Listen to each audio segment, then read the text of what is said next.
Can artificial intelligence quiet the mind? That's what I wanted to find out. For years, I've struggled with overthinking. Not just occasional worry, but loops, thought spirals, mental simulations that never end, conversations I haven't had, outcomes that never happen, and decisions that feel impossible to make. I don't lack logic. I lack stillness. My brain is always on, planning, predicting, protecting, but it's exhausting. So I gave that brain to ChatGPT, not permanently, just for an experiment.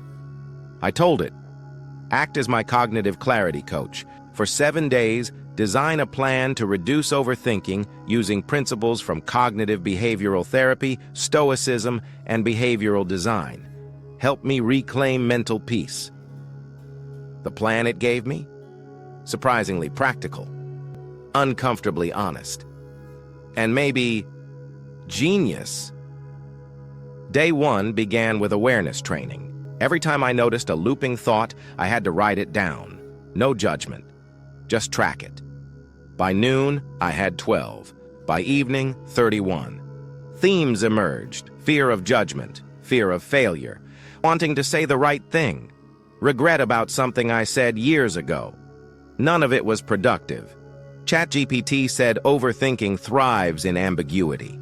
So our first tool was what it called micro-truthing. I had to take one looping thought and answer 3 questions. Is it true? Can I act on it? Will it matter in a week? If you're finding this interesting, hit that subscribe button. Most thoughts died on question 1, the rest on question 2.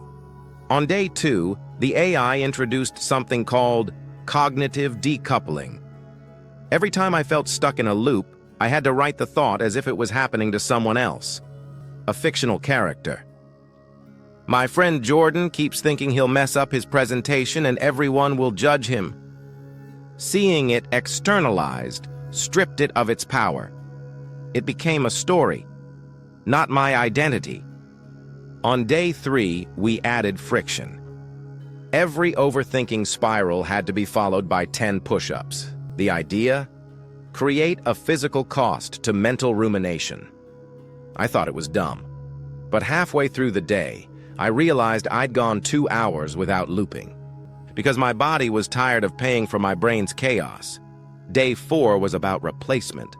I wasn't just trying to kill thoughts. I was learning to replace them. The AI had me create a pattern interruption playlist. 3 songs, 1 visual cue, and a grounding sentence. This thought isn't me, it's just noise, and I don't answer to noise. It felt cheesy, until it worked. When the spiral hit, I pressed play, looked at the cue, said the line. 3 minutes later, calm. On day 5, the AI introduced a decision protocol. It said many loops start with indecision, so we built a flowchart. Do I have all the information? Can I get more? Is the risk real or imagined? Will this decision matter in 6 months? If I do nothing, what happens? If I could pass those steps, I had to act immediately, even if imperfect. The rule was, overthinking ends in motion. I used it to make 3 calls I'd delayed for weeks, and the world didn't end. Day 6 was the hardest. We tackled identity. The AI asked, what belief about yourself feeds overthinking the most? I wrote, I must be perfect or I'll be rejected. ChatGPT responded, test that. So I did.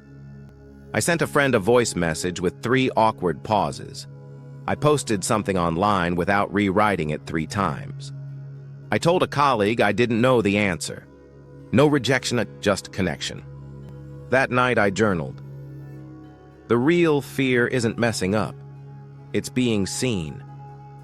And for the first time in a long time, I felt seen by myself. Day 7 was called mental quiet. No phone, no laptop, no input, just breath work, walking, and a prompt. What if peace isn't a destination, but a decision? I sat in a park, birds chirping, wind moving through leaves.